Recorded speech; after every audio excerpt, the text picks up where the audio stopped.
Well, welcome everyone today to this MentorCore event. My name is Lisa Beth Lentini Walker, and I helped co-found MentorCore, where we are dedicated to the compliance and risk professions, bringing people together, finding mentoring relationships, and helping support personal growth and development. I'm pleased to be here today with my co-founder, Dan. Hello, welcome everybody. Glad to have you here, and excited for another great discussion. And hi, Ellen, Ellen Hunt. How are you? Welcome. I'm wonderful, thank you. I'm so glad to be spending this time with everyone. Great. So today we're going to be talking about what's next, which is um, Ellen came up with this phenomenal idea to talk about what your career looks like over a period of time until you're 100. And many people think about, okay, what's my, 30-day plan or 1-year plan or a 3-year plan, but very few people say, well, what's my lifetime plan and how do I get there?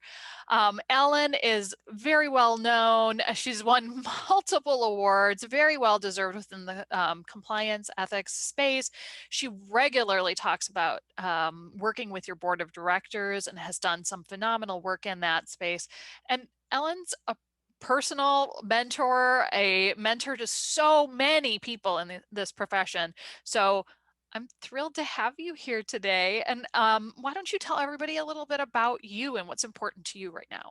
Yeah, well, I'm really glad to be here, and I currently work with AARP, and I serve as their Chief Ethics and Compliance Officer, as well as the head of their internal audit.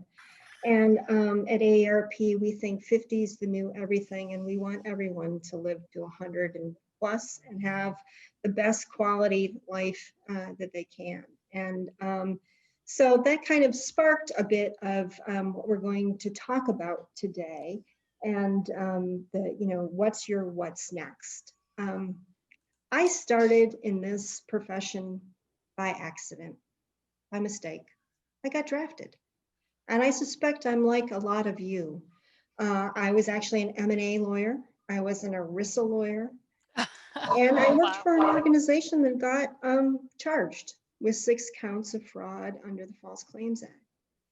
And after we had worked through that, um, the board said, you're going to act as if we have a corporate integrity agreement, even though that was not part of the settlement. And people looked around and they looked at me and they said, well, we need a compliance officer and we need a code of conduct and we need actually a hotline that doesn't ring in the general counsel's office with caller ID and a bunch of other things that are all tied into those 7 elements that the DOJ keeps evolving for us. And so they said, Ellen, you do it.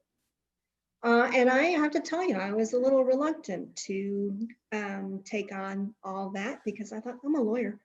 I'm a lawyer. And it happened to be really one of the best things that ever happened to me because I can take my training as a lawyer and apply it really to help people solve problems. And that's what I really enjoy about ethics and compliance. And I find that to be very fulfilling and useful. And as you think about your career and where you are, I don't think you can be like me and hope that whatever is your what's next is something that you get drafted into.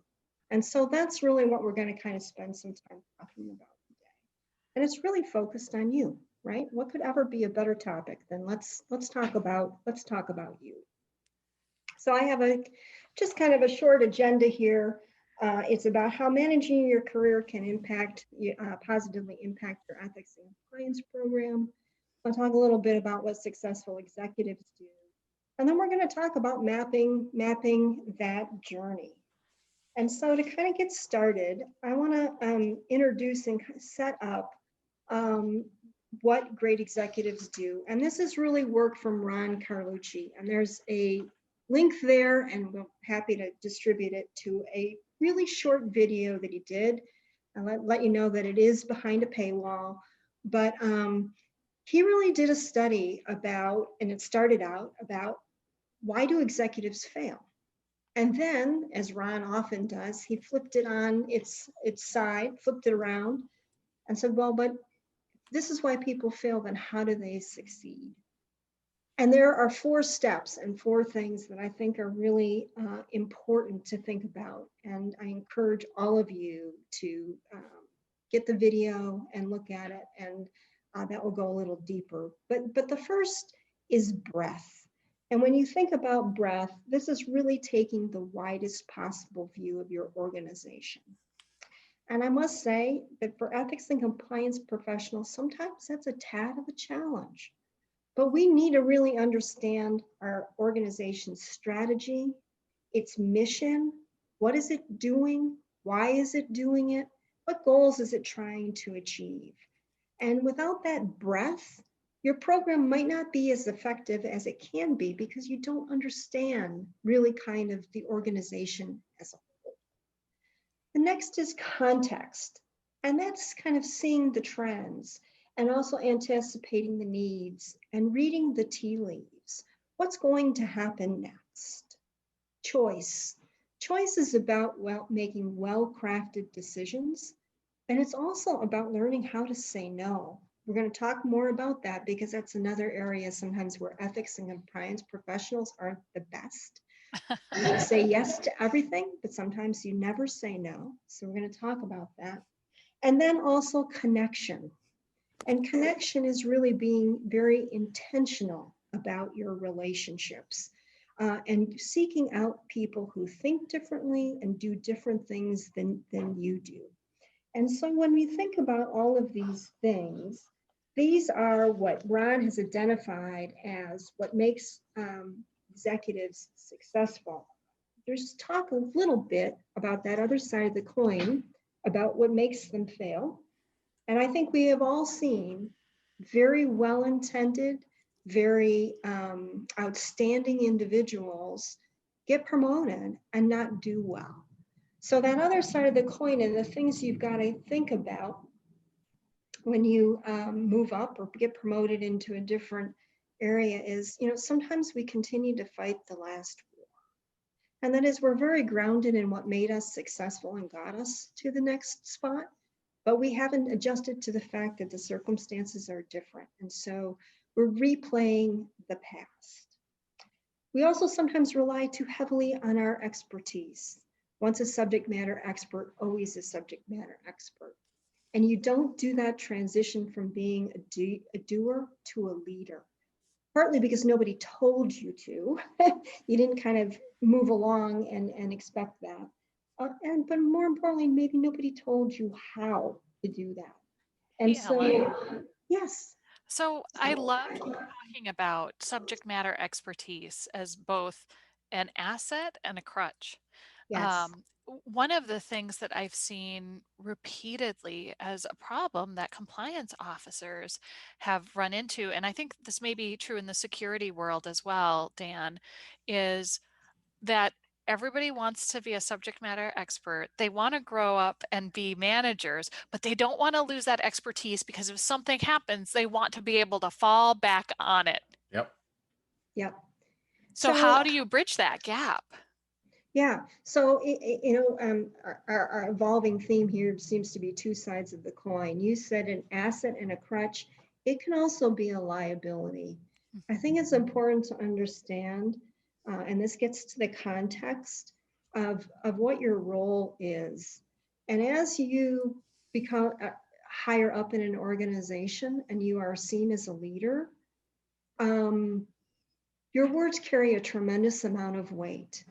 And you may think that what you're doing is sharing information that's valuable and important, but it may only be heard as criticism and judgment. You need to be very careful how you show up as a subject matter expert, because you don't want to be labeled as the constant critic or the know-it-all. And so my advice on that is to think about how and when you talk about that. And the way to do that, or the things that I would suggest, is to quantify it a bit or qualify it a bit, which would be, It's been a while since I've looked at the regs, but I think we'll have to re-examine that to make sure there isn't a problem. It could be, because you've got to understand that the way you deliver the message, and depending upon who your audience is, sometimes that subject matter expertise could come off with the wrong tone. And so this actually parlays into a handout that I provided, which really takes these 4 elements of breadth, context, choice, and connection. And I ask you to say to yourself, well, what does that mean to you? And then to take it to the next step of how would it improve your performance. And there's really another column that I didn't include on the worksheet, but I really encourage you to think about it. And that is, how does it apply to your ethics and compliance program? And here's some thoughts about that. When you think about breadth, one of the things that we do as ethics and compliance people, we love to be with each other. It's like going to band camp or summer camp, right? I mean, what is better than, some of these great conferences where what we do is get to talk to each other all the time. And Right? that's Remember wonderful. last year at band camp? Yeah. People that get me. People that get me. And that's very important, by the way. So I'm not saying don't do that. But what I'm saying is you also need to seek out other people in other professions to get that breadth. You need to be talking to the CFO or the people in the CFO's office. You need to be talking to the strategy folks. I don't know what your connection in your organization is to ERM or other kinds of risk functions, but you need to be talking to all of those folks all of the time. And I've kind of coined this as be in the other room where it happens. And it's important that people see you as more than just the ethics and compliance person. They really need to see you as a business person who understands and gets them, as well as maybe that subject matter expert who can provide timely and useful information when needed. So basically, you should enjoy going to band camp, and there's a time and a place for it, but you also need to expand your view and be with people who are not just like you so that you're not living in an echo chamber. That's exactly right. That's exactly right. And I will say, and I think that, everybody who's been in this profession experiences that as, sometimes it isn't an open door for us.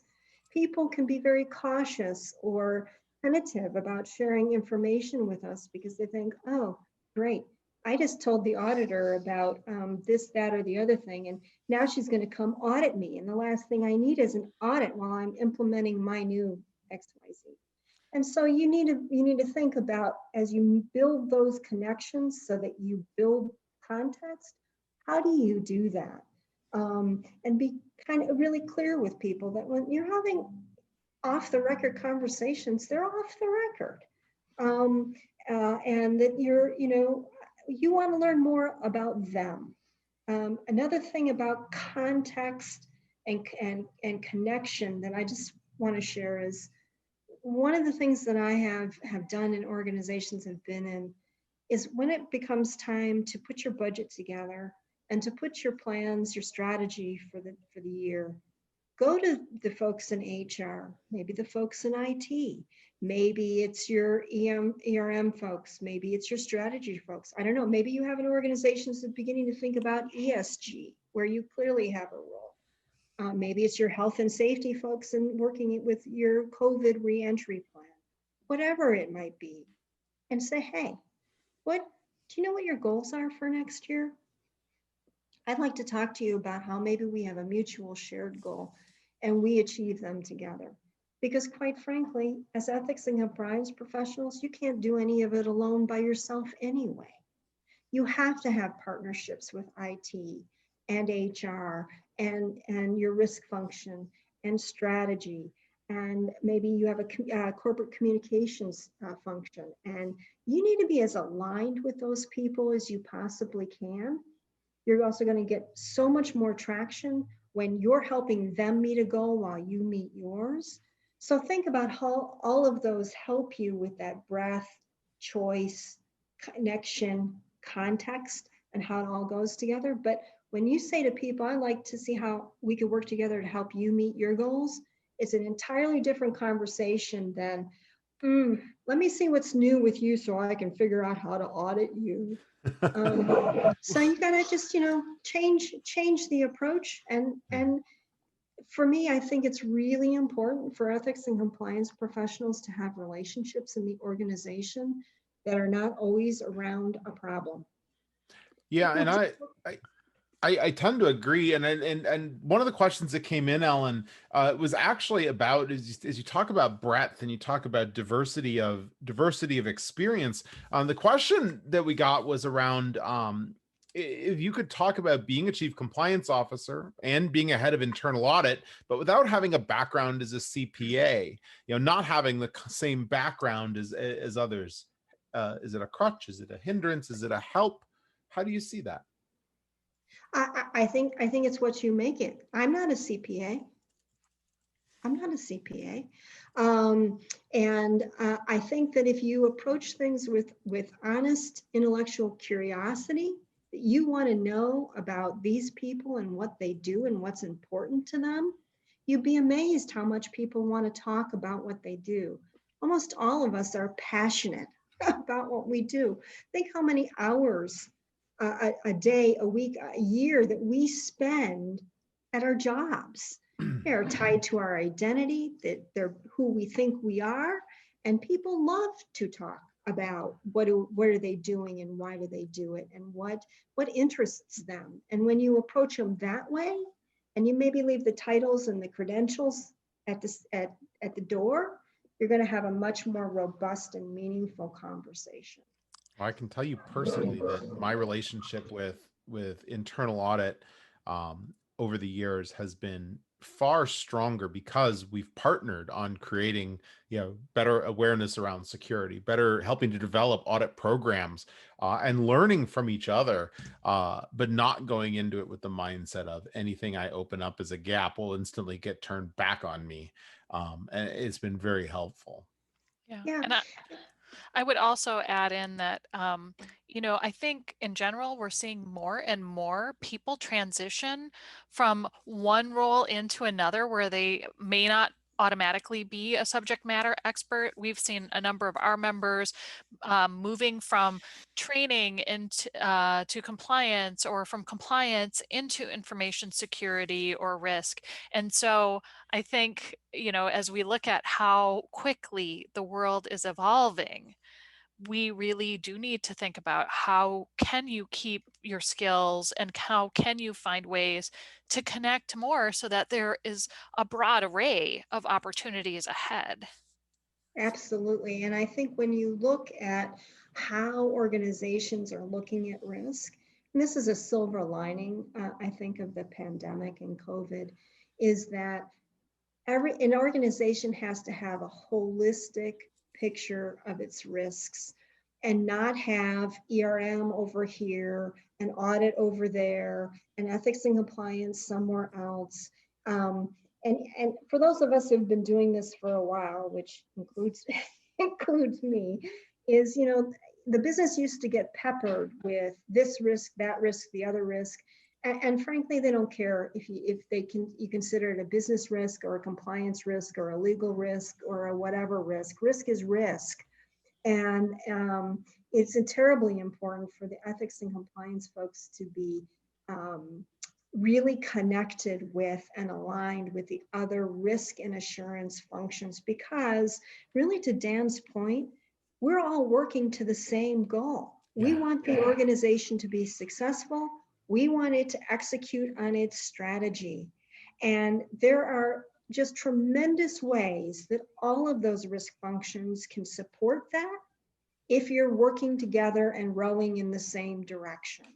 And if you have business units or owners of business processes that only see audit as it's a got you, or ethics and compliance is only this is to get me in trouble, you have got to work on changing that viewpoint, because you'll never be welcome. And that's just not a mature way to look at that. And for the value of the organization, you're there to help them, really. And silence and silos will sink you at the end of the day. And that means everybody, by the way, not just ethics and compliance. So Lisa Beth had talked a little bit about this, about the age, aging to 100. And there's a worksheet in the collateral that I know will be available after the session. But I just want to peel back a little and talk about Alice in Wonderland, because I think one of the things that happens to all of us in life is sometimes opportunities arise that we take. And it's not because we plan to get to a certain place, or and it often turns out very well. As I said at the very beginning here, I got drafted, I got lucky. But the point here of this little quote is, there comes a time where you really have to know where you want to go from here. And the other underlying piece of that, the other side of the coin, is why. Why do you want to go there? And so the little handout really just takes 100 and goes backwards in decades at a time. But here's the important thing about this. We are whole people. And it's important to think about, if you live to 100, what is the quality of life you'd like at that time? And as you go back, as I'm assuming nobody's 100 on the call today, as you go back, you need to think about certain things like, what kind of health do you want to be in? What kind of financial resources do you need to have? Do you have children that you have to get through college? Do you have a mortgage you want to pay off? Do you want to go back to school? Do you want to travel? What are those kinds of things in your life that you need to think about, where your work should support that? And so you got to put your life first, and then your job into, or your career into that. And so thinking about it in these increments makes you get to be very succinct about, well, what do you want, right? And I'll give you a personal example just to put it in a little bit of context. I lost my mother in February of 2017, and my mother had probably been ill and in pain for 25 years of her life. And while I miss her every day, one of the things that really struck home for me because of that is, I want to be in the best health I can be in for as long as possible. And so when I do this exercise, I always think about, how do I maintain my physical health? That's become a priority for me.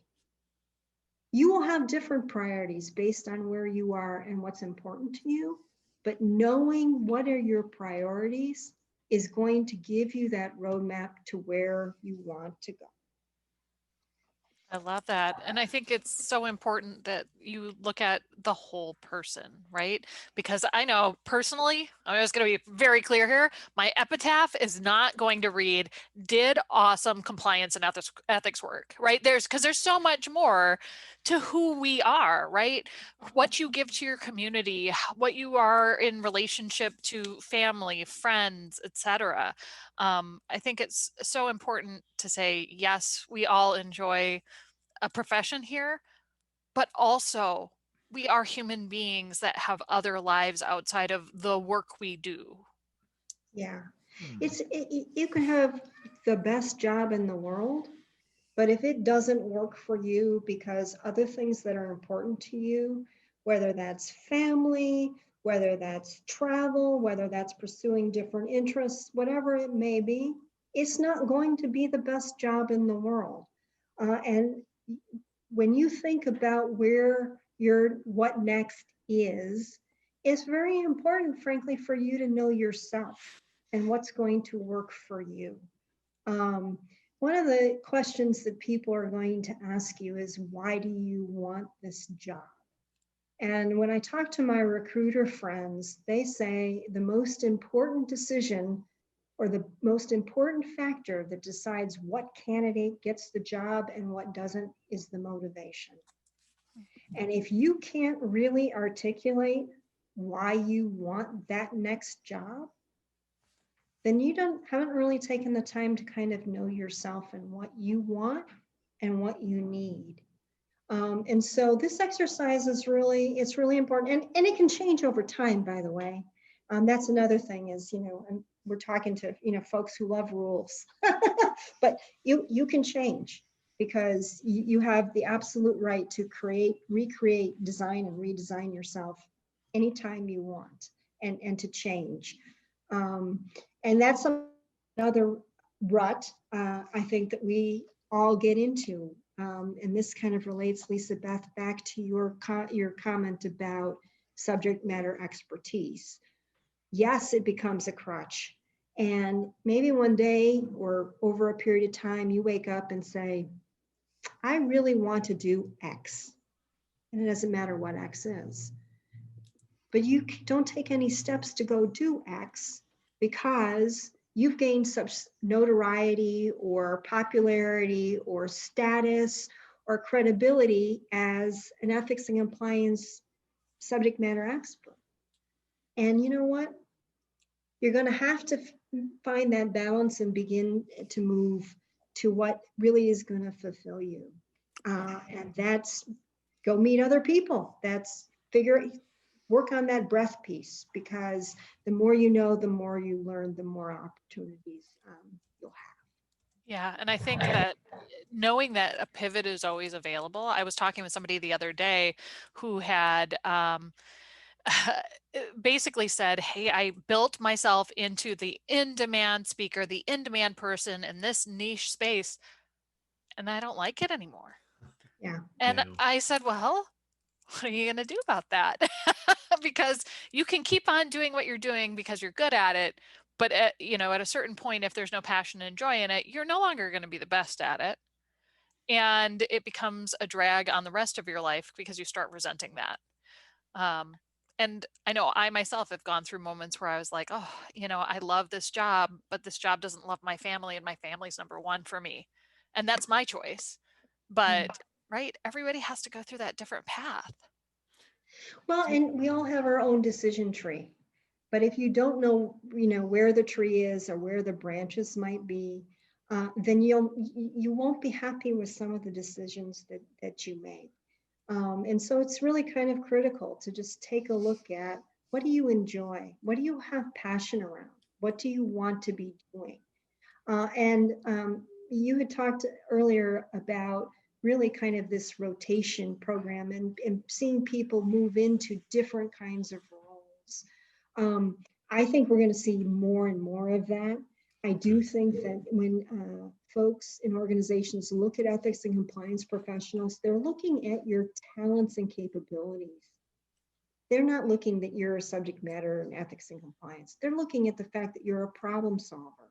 They're looking at the fact that you have the ability to put processes together. They're looking at the fact that you can communicate well. And that's what you need to think about when you think about, well, what is your what's next? Where do you want to go? Because it's really about you and the talents and skills that you possess. So, Ellen, it's an interesting challenge, though. You said you were drafted into the role, which turned out to be one of the best things that happened.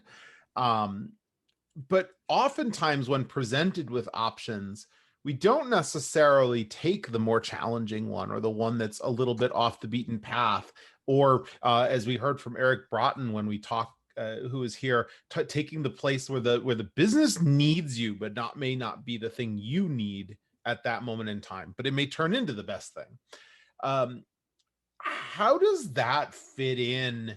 Or I guess, but first and foremost, would you have taken this role, this fork, this piece of this path of the tree, if you had been presented with it as an option versus having been conscripted into it?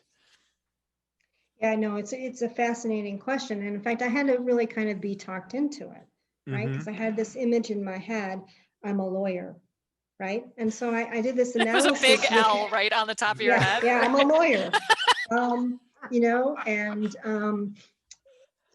I went through this kind of, well, here are all the things I won't get to do anymore. And I looked at it as a loss instead of a gain. And change is scary, and the unknown is the unknown. So you're never ever going to be able to make a decision with all of the information. You just won't. So you're going to have to take a leap, and it could be a leap of faith. And I'm sure all of us maybe have, taken a job or an assignment, and it wasn't a good decision. Mm-hmm. It's okay. It's Yep. not the end of the Right? world, You can It's right? not You the always. learned end of the something. world. It's not the end of the world. And actually, I have a little piece about, how to say no. Um, Wait, what Um, is it? What is this word? yeah. so So, really quickly in the chat, we have a number of different comments. People are saying, make sure to bring your authentic self. And some people are saying, hey, sometimes there are opportunities that open up that you would never have thought of. right. And allowing yourself to adapt to that plan and say, oh, maybe this is a better plan than what I had in my own plan is also not a bad thing too. So thank you, Mary Shirley, who's always been a great listener, and Jean, because I think those are all things that you're talking about as well, Ellen. Yeah, absolutely. And, if you're presented with an opportunity and you're just not sure, you should ask, why do you think I should take this job? Right? I mean, that motivation goes both ways, Mm-hmm. because there could be people who are seeing skills and talents that you have that you're not focused on. Right? So you think the value you bring is your subject matter expertise because that's your point of pride and that's what you're all about. And actually, you know what they think? You're a great collaborator and communicator. And that's why they want you in the new role. Yeah. So again, that's about that breadth and context and connection. And they're all related, as we know. So, Wow. And I think taking the blinders off and asking others what your talents are can really be a moment of extreme self-awareness, if you listen to those around you. And one of the things that we've talked about with some of the other folks who have been uh, at our sessions here is having that group of that wisdom council and group of people that you can bounce ideas off of.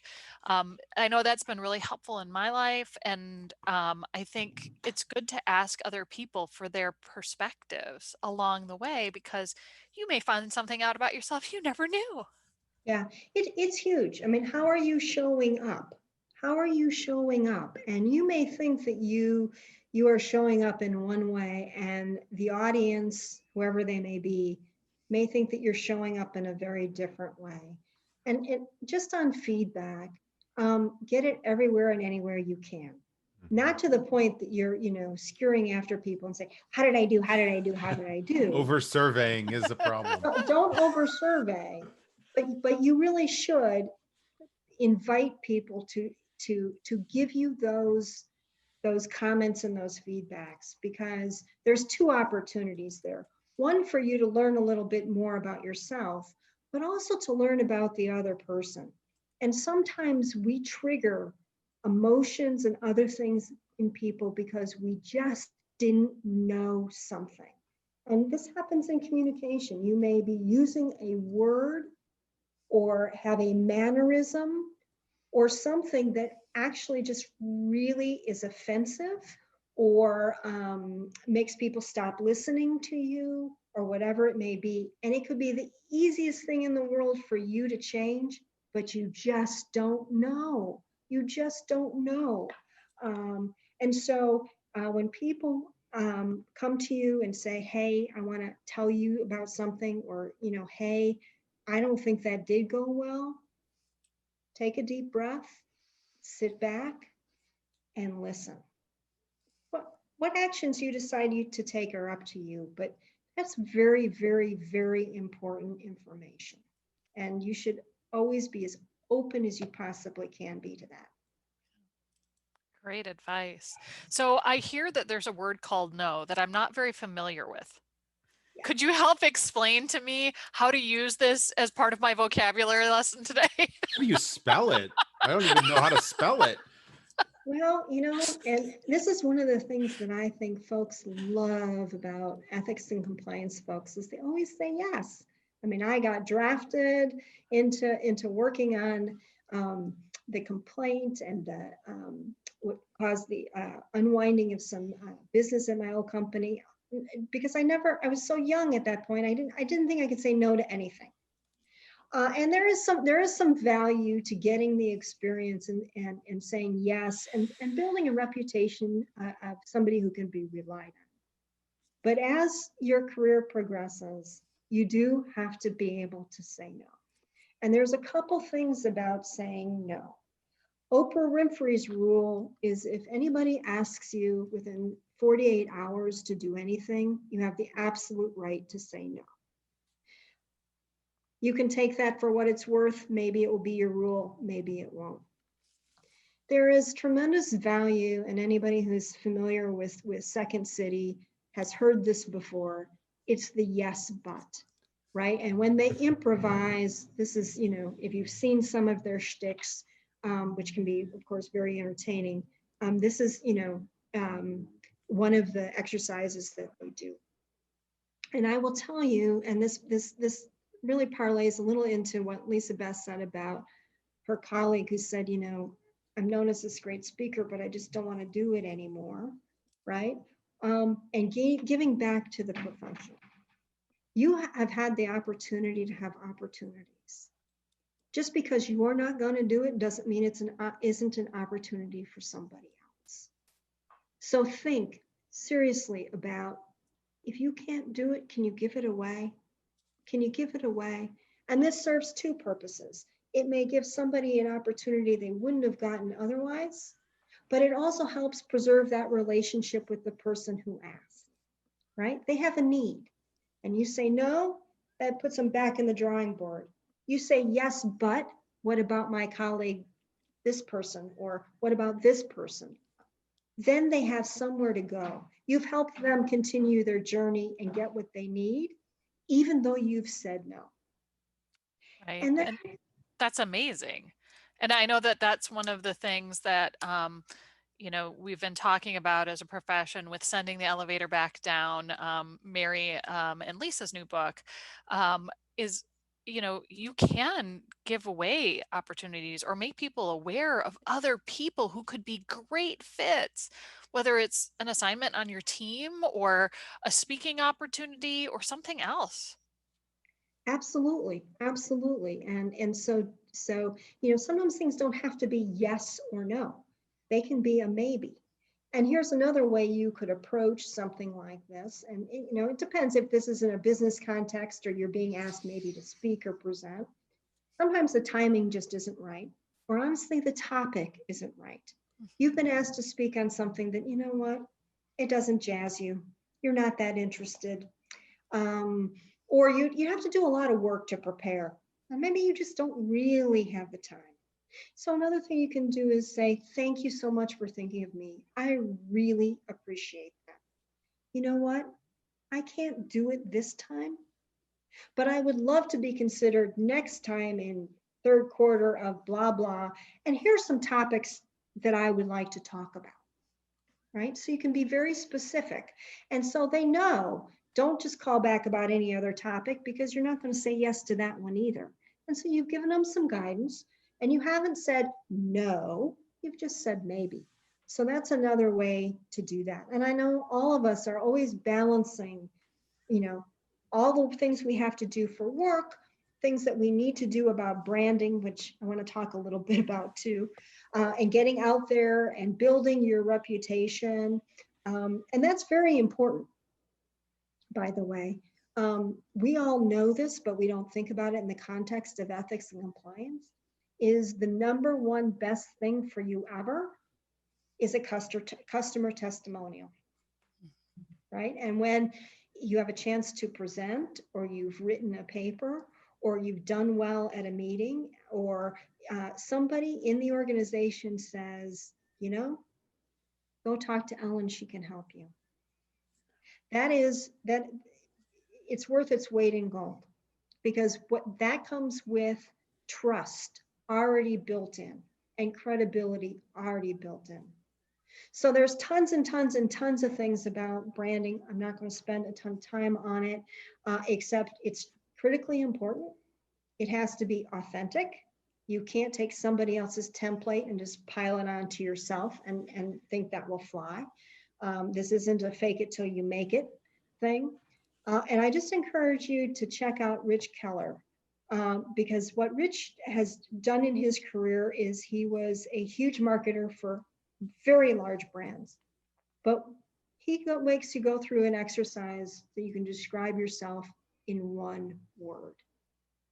And this will help you think about, well, what really matters to you? And who are you really?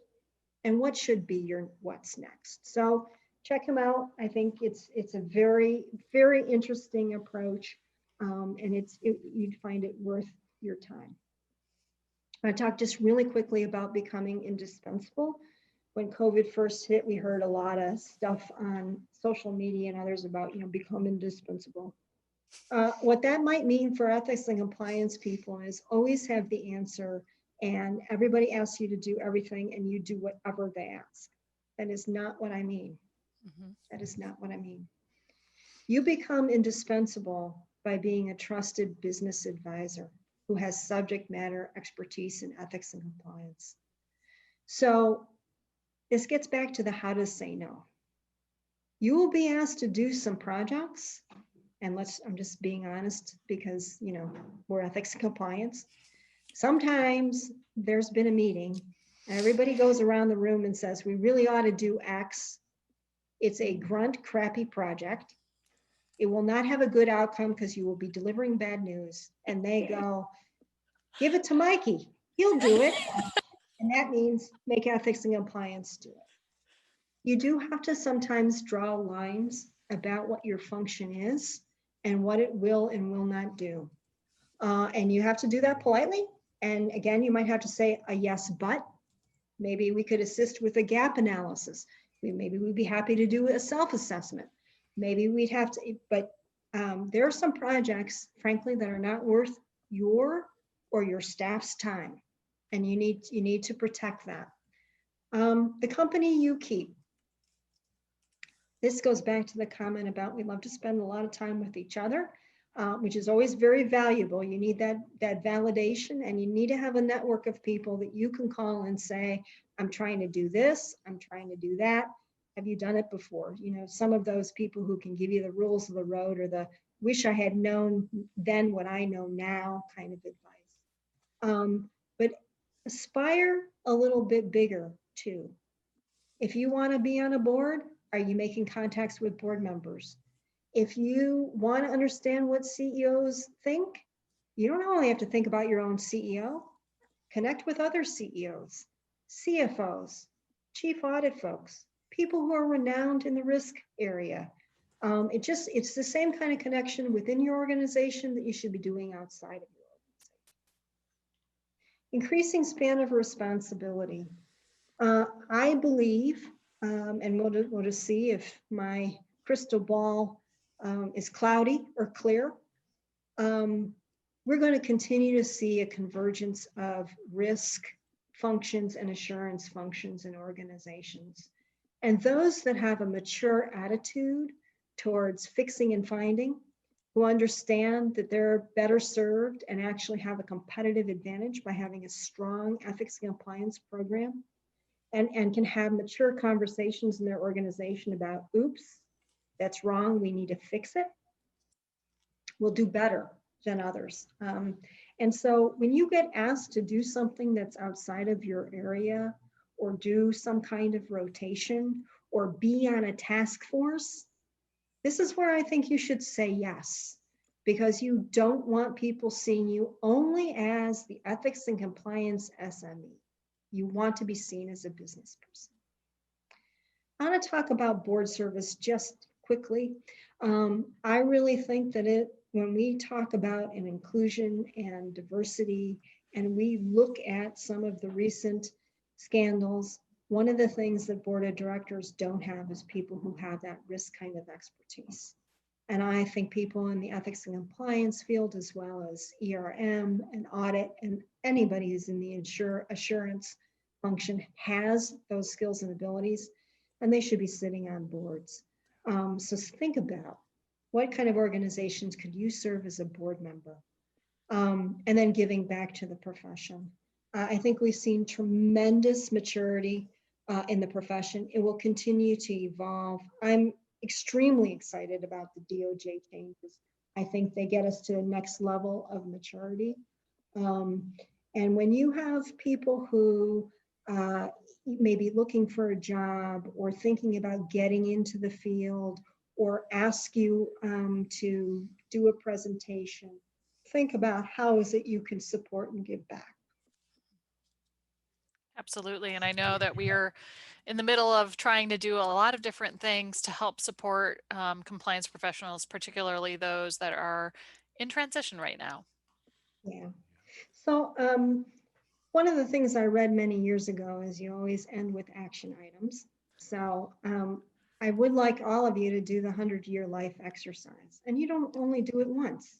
You might want to re-exhibit it a couple of times.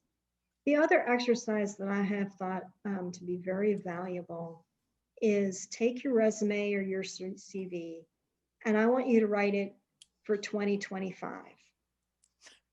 Because sometimes these things can become kind of esoteric. You think you want to do X, but then you don't really break it down.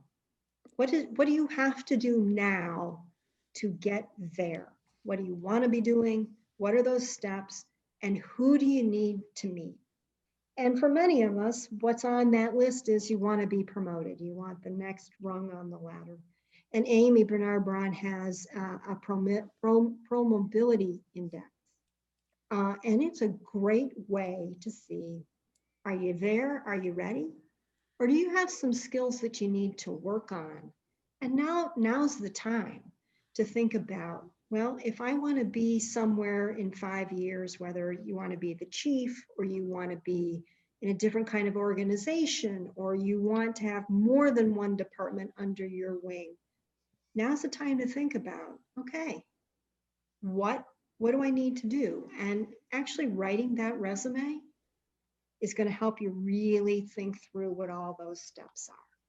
So we got a great question into the chat.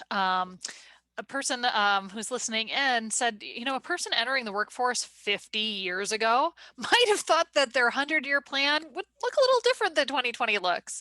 They might have thought, hey, I'm going to stay at one company the whole time because that's just what you do.